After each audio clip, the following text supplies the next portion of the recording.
অবশেষে বিএসইসির সদ্য সাবেক কমিশনার এটিএম তারেকুজ্জামানের পদত্যাগের কারণ স্পষ্ট করলেন সংস্থাটির চেয়ারম্যান খন্দকার রাশেদ মাকসুদ। জানান, যা হয়েছে সবই হয়েছে সরকারের সিদ্ধান্তে। বিশ্বব্যাংকের প্রতিনিধি দলের সাথে বৈঠক শেষে সাংবাদিকদের মুখোমুখি হন বিএসইসি চেয়ারম্যান। পুঁজিবাজারের প্রযুক্তিগত উন্নয়নে দাতা সংস্থাটির কাছে সহায়তা চাওয়া হয়েছে বলেও জানান তিনি। আরও জানাচ্ছেন মেহেদি হাসান। অনেকটা ধীমে তালে চলছে পুঁজিবাজারের সংস্কার প্রক্রিয়া। কমিশন থেকে শুরু করে স্টক এক্সচেঞ্জের পর্ষদ পুনর্গঠন এখনও শেষ হয়নি।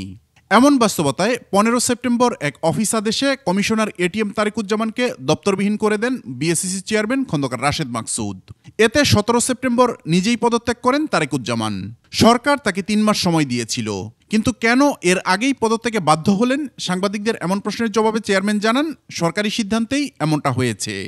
ওয়ালটন টেলিভিশন মাত্র 25,490 টাকায় পাচ্ছেন গুগল টিভি।